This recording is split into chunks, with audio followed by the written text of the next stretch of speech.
Según el informe anual de las Naciones Unidas sobre el Programa para el Medio Ambiente, en 2023 el mundo vivió nuevos valores máximos de emisiones de gases de efecto invernadero. Se batieron récords de temperatura y los impactos climáticos cobraron fuerza y velocidad. Para contrarrestar esos y otros problemas ambientales existen acuerdos internacionales de los cuales Cuba ha sido signataria. Entre ellos destacan la Convención Marco de las Naciones Unidas sobre el Cambio Climático, el Protocolo de Kioto y el Acuerdo de París. Uno de los desafíos de Cuba en esta dirección es la comunicación ambiental. Esta juega un papel crucial en la concienciación sobre los desafíos ecológicos a nivel global, nacional y territorial. Por eso hoy conversaremos con Cristela Aspillaga Rojo, periodista especializada en temas de ciencia, tecnología y medio ambiente y directora del proyecto de comunicación Cultivar Conciencia. Y también con Omelio Borroto Leiseca, periodista, comunicador ambiental y director de la productora audiovisual Naturaleza Secreta. Bienvenidos ambos, ya ustedes están muy cómodos, ¿verdad? ¿Están listos? Estamos listos. Bueno, ya lo ven, ellos están listos, cómodos y así comenzamos.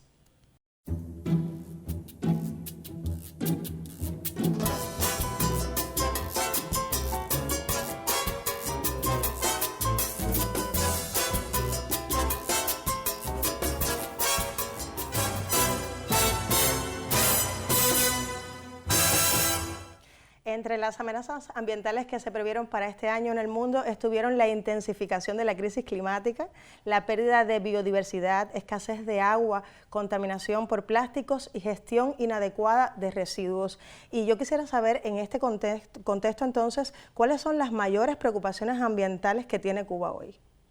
Bueno, yo creo que todas estas amenazas las podemos encontrar en nuestro archipiélago, o sea, como preocupaciones fundamentales, porque por supuesto las tenemos incluso en condición de vulnerabilidad por nuestra misma situación geográfica, que es la de ser un archipiélago, como decía.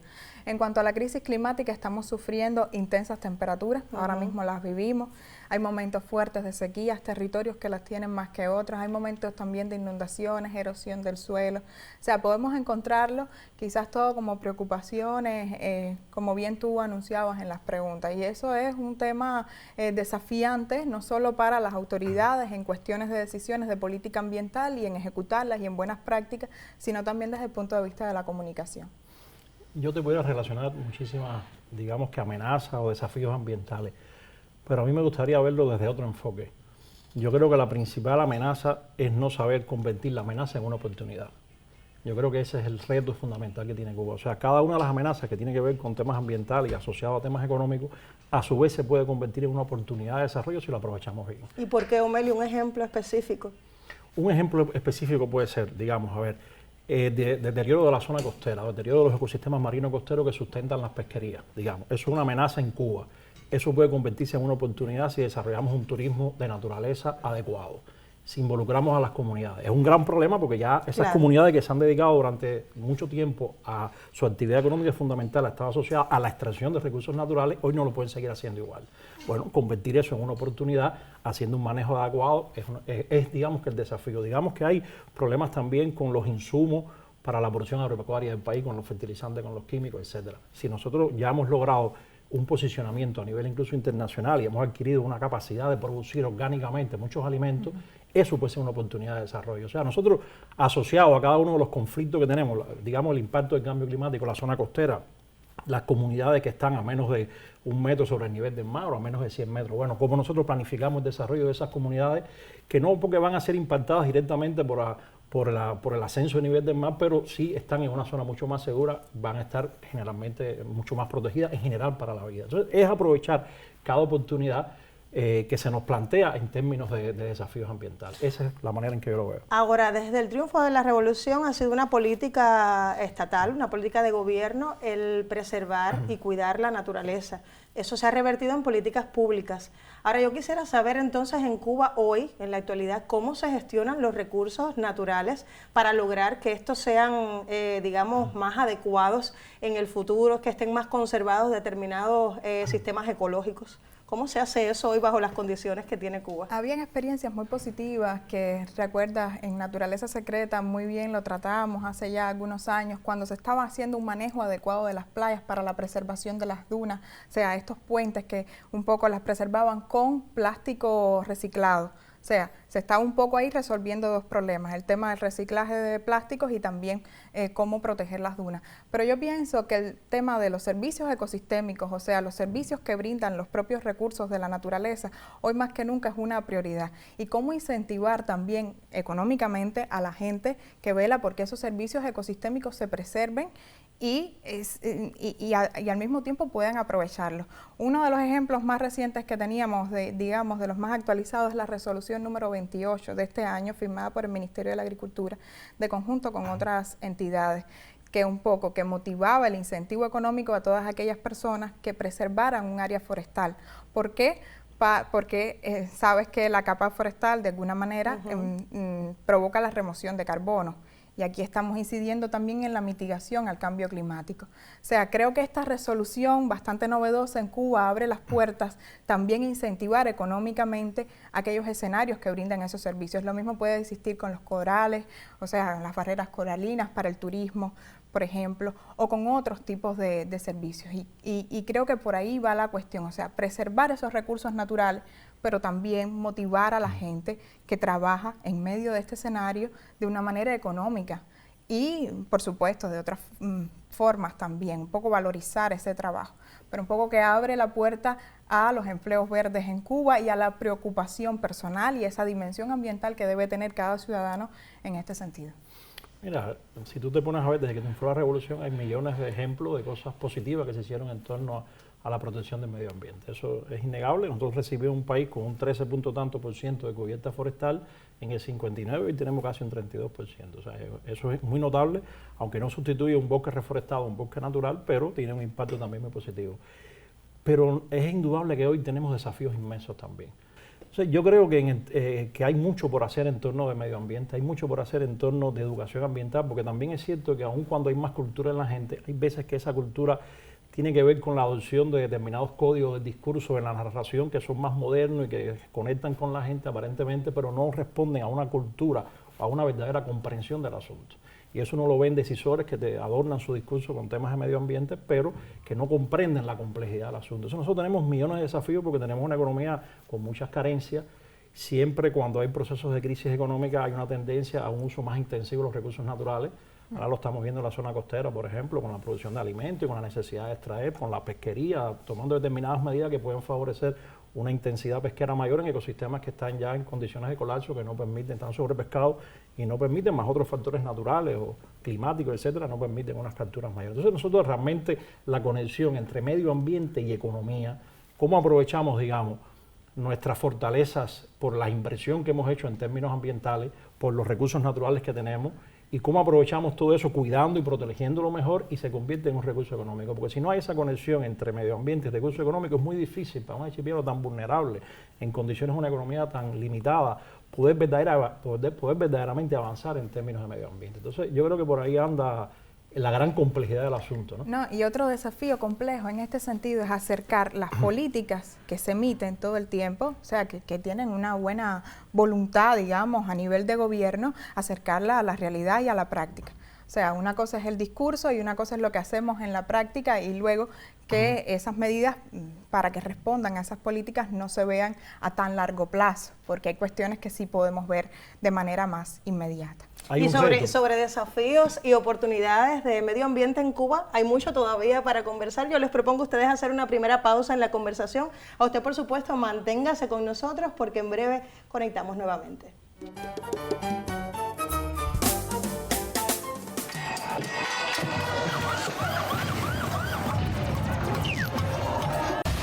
Las realidades del mundo actual exigen agudeza visual. Por eso aquí miramos y analizamos con Visión 2020.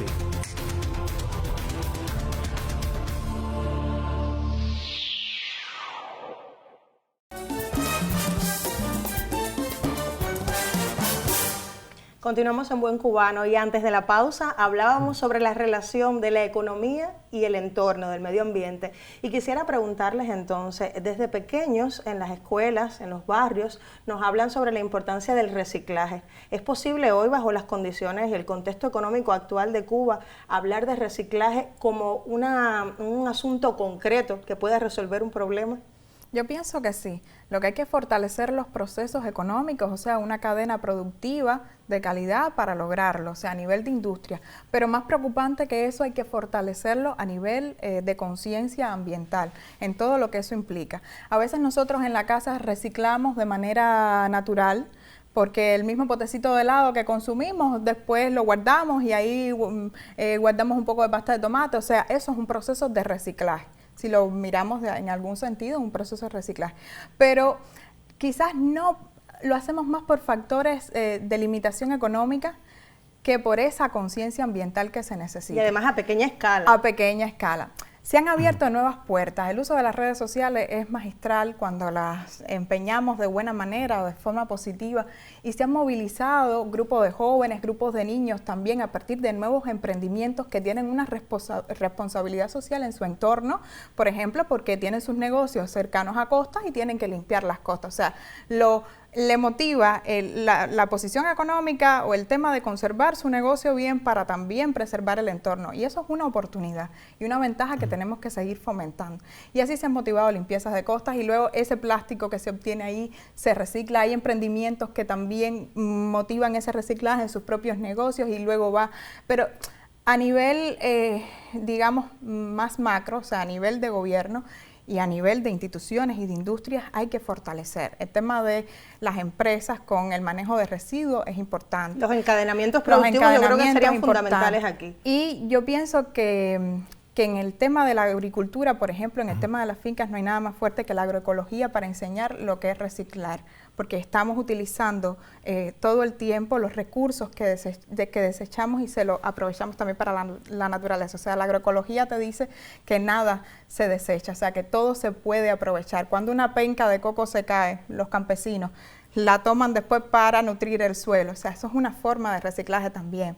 Los residuos vacunos, o sea, el estiércol vacuno, después se puede utilizar en biodigestores y ahí se obtiene el gas que sirve para cocinar en la propia finca. O sea, es solo fomentar esa, digamos, economía circular en el mayor sentido de la palabra, pero lo más difícil, como te decía, es lograr de verdad una conciencia y voluntades al respecto, que no solo se logra en un emprendimiento o a nivel personal, o sea, tiene que haber campañas de comunicación también propicias para que eso ocurra, vallas en las calles, expo comunicativos, mucho más, y que llegue a la gente, pero que en la concreta se pueda evidenciar. Ahora recientemente, ahora que tú hablas de voluntad política, se acaba de adoptar una especie de plan de Estado para la adopción de medidas vinculadas a los plásticos de un solo uso, o sea, disminuir y eliminar en la medida de lo posible. O sea, hay cosas de este tipo que si el país no hace tampoco, puede tener una relación económica con el entorno internacional, porque son medidas que en el mundo están adoptándose, y si la economía cubana no evoluciona en esa dirección, después no vamos a poder ni exportar nuestros propios productos. O sea, hay cosas que van más allá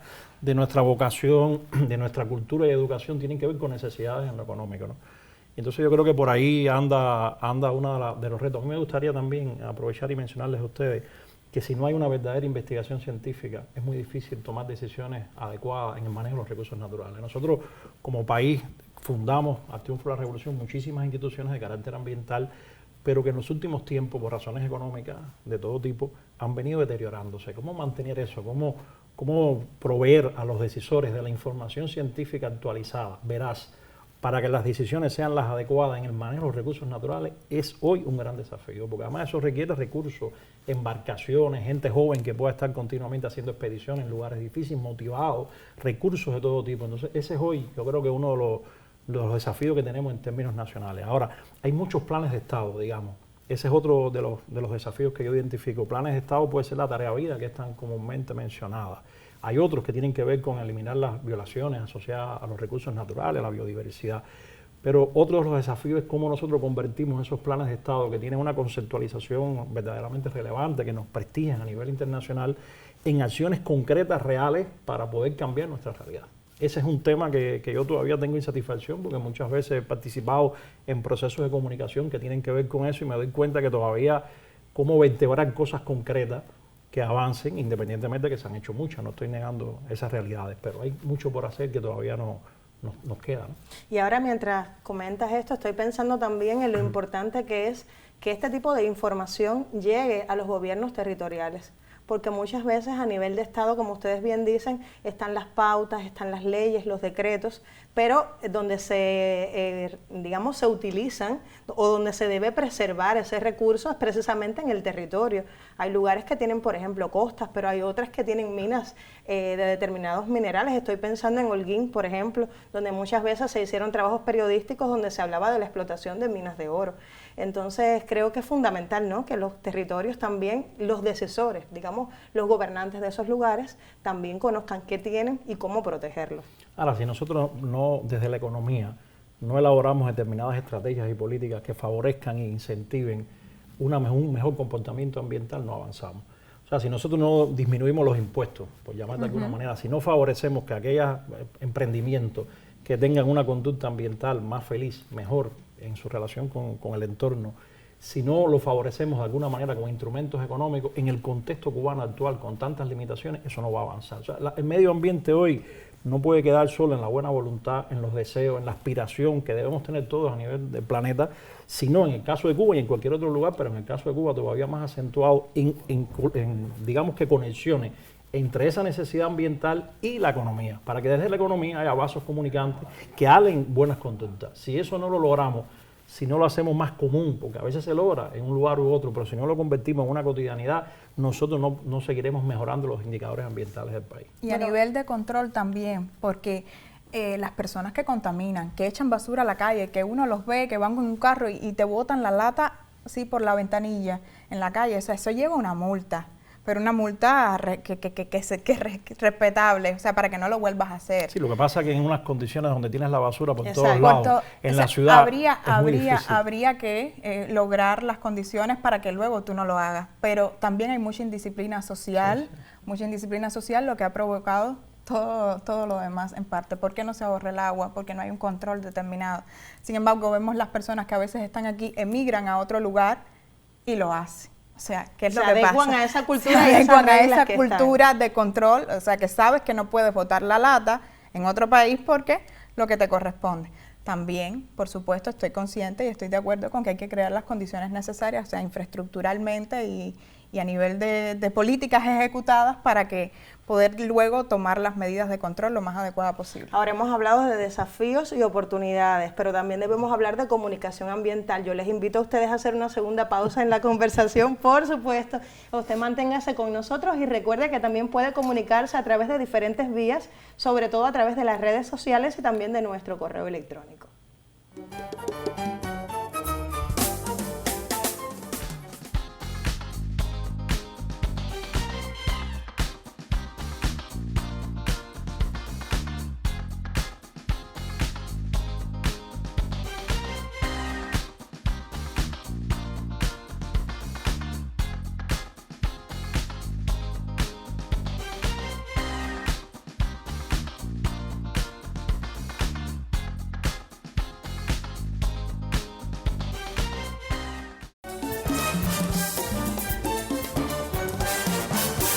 Continuamos en Buen Cubano y ahora conectamos con la comunicación ambiental. Ustedes dos han tenido la gran oportunidad durante muchos años de conocer sobre todos estos temas, se han especializado, de hecho.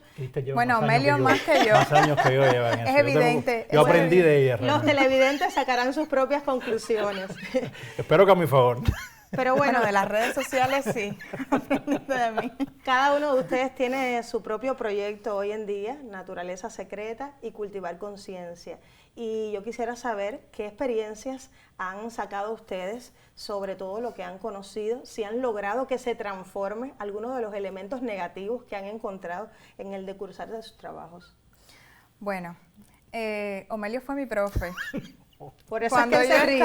Sí, claro. Cuando yo era estudiante de periodismo, ¿te acuerdas? Que hicimos el documental de mi tesis y todo ahí en Naturaleza Secreta. Eso fue una formación, la verdad, que pasar por la Escuela de Mundo Latino con Omelio fue una formación un poco, porque ya como ves, él tiene muchos conocimientos, no solo de comunicación y de la manera de realizar audiovisuales, sino también de los procesos medioambientales, ¿no? ¿Y qué hemos hecho con Cultivar Conciencia? Un poco que es reunir todos esos conocimientos aprendidos para conectar los procesos científicos a la agricultura. Porque hay muchos institutos de ciencia para la agricultura, pero un poco que se han apreciado brechas en esas conexiones entre esos institutos, las investigaciones que tenemos del suelo, del agua, de los cómo erradicar plagas en los cultivos de la forma más natural y en la práctica, luego de productoras y productores. Entonces, ¿cómo conectar esos procesos? Así hemos podido recorrer todo el país, literalmente, desde la punta de Maicía hasta el Cabo de San Antonio. Hemos encontrado historias de campesinos cubanos que sí aprovechan conocimientos de los laboratorios, porque hay una relación entre los laboratorios y los institutos de sus territorios con ellos, pero hemos podido también encontrar otros más desconectados y hemos provocado en esos productos audiovisuales, debatiendo un tema, esa especie de vínculo, ¿no? O sea que la comunicación ha transformado concretamente esos procesos. Siempre tratamos de hacerlo a manera de cadena, o sea, cómo funciona una cadena productiva. Tú tienes que tener en cuenta un conocimiento para después llevarlo a la práctica. Y luego, cuando lo llevas a la práctica, ¿qué frutos te da eso?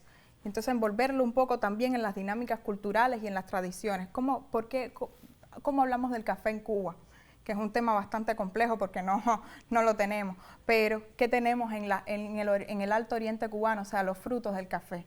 Ya después que no se procese es otra cuestión, pero tenemos el cultivo. Y a veces culpamos a los campesinos y a las campesinas del proceso, cuando realmente no es así. O sea, tiene que funcionar la cadena productiva completa a nivel de industria, a nivel de empresariado, para luego nosotros en casa consumir un café, aunque no tengamos nada que ver con el campo. Entonces hay que visibilizar las problemáticas, hay que desentrañar un poco ahí los misterios, las preocupaciones de esos campesinos, pero también ligarlas con las investigaciones científicas para que un poco que no estén tan escondidas, ¿no? O sea, se muestre un trabajo que existe, que también está teniendo resultados, pero con muchas problemáticas. Entonces, y es conocimiento que por supuesto también le podría servir a otro campesino o campesina que está mirando cómo lo hacen los demás. Claro, y ahí el tema de las redes sociales nos ha sido muy importante, porque hay territorios donde no hay buena conectividad en Cuba, lo conocemos, o sea que quisiéramos que realmente nuestro trabajo, tanto en televisión como en redes sociales, llegara a lo más alto de la Sierra Maestra.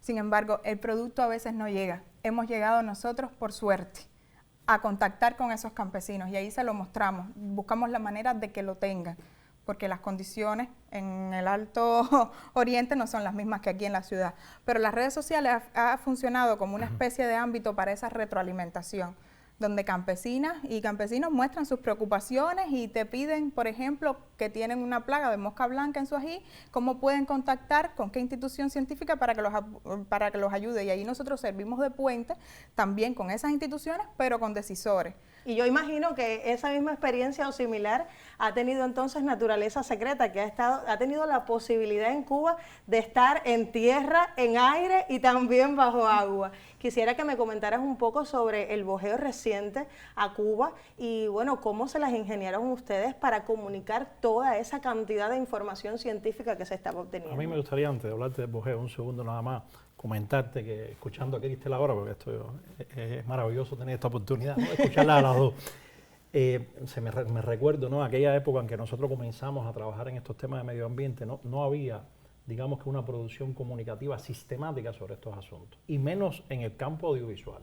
O sea, nosotros no teníamos como país en aquel momento. Entonces a mí me satisface mucho que a lo largo de todos estos años, de alguna u otra manera, aunque estamos seguramente insatisfechos todos con lo que se ha hecho, pero uno observa que hay una evolución, hay una generación de capacidades en las instituciones, en los medios de comunicación, de una u otra manera muy satisfactoria todavía, pero existe, donde se ha venido comunicando más sobre temas ambientales, que cuando empezamos nosotros no teníamos recursos tecnológicos, por ejemplo, había desafíos comunicativos, porque este tipo de comunicación requiere recursos de todo tipo, requiere tecnología específica, claro, requiere de todo para poder transporte, en el caso de nosotros equipamiento especializado para filmaciones subacuáticas, drones para filmaciones aéreas, todo eso de alguna manera lo hemos venido construyendo en todos estos tiempos. Y bueno, ciertamente el bojeo de alguna manera fue la cúspide o el final de todos esos conocimientos acumulados y capacidades generadas para poder hacer un trabajo de comunicación.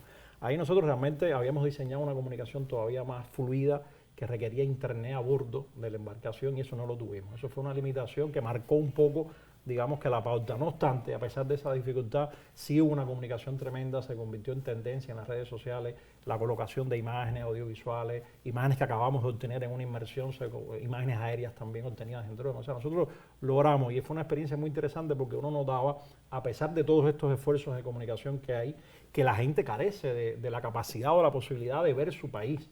Porque muchas veces no se puede viajar, no se puede estar en lugares remotos, en áreas protegidas, y sin embargo la comunicación puede suplir de alguna manera esa necesidad. Y la gente sentía admiración y orgullo por su país. Y que al cubano le interesa conocer sobre la ecología y el medio ambiente cubano. Y ahí relaciono también la capacidad de realizar más investigaciones, porque ese mismo bojeo uno observa que hay muchísima información en blanco. O sea, la evaluación de los arrecifes coralinos, digamos, que fueron los grandes objetivos del bojeo, o las poblaciones de tiburones, que también fue otro gran objetivo, requieren investigaciones permanentes. Y esas investigaciones, que son costosas, sí pueden conectar con la economía. Porque una información veraz sobre la situación actual de los arrecifes coralinos, sus potencialidades, sus características, puede generar recursos económicos también. Yo siempre llamo la atención sobre el ejemplo de Jardines La Reina, que es un lugar donde hemos dejado de pescar en 20 años y es una de las áreas protegidas más importantes del mundo, y hoy genera muchísimo más recursos realizando un turismo de naturaleza que extrayendo los recursos del medio. Ahora, yo quiero decirles algo, el tiempo se nos ha acabado. Yo creo que coincidirán conmigo en dos cosas, ustedes me dirán, y es que en materia de comunicación ambiental todavía nos falta muchísimo en Cuba por explotar, pero al mismo tiempo que ustedes con las experiencias podrían perfectamente venir a hacer nuevos programas, uno cada uno, sobre sus proyectos, y creo que sería riquísimo. Les agradezco muchísimo a ustedes la deferencia con nuestro programa de haber venido, y bueno, la invitación queda hecha. No, gracias a ti. Gracias a ti, y aquí estaremos. Me has recordado buenos tiempos, ha sido un placer estar aquí. Cuando nos inviten otra vez. Pues muchísimas gracias, a usted no nos queda tiempo para más, como está viendo. La próxima semana nos veremos en Buen Cubano.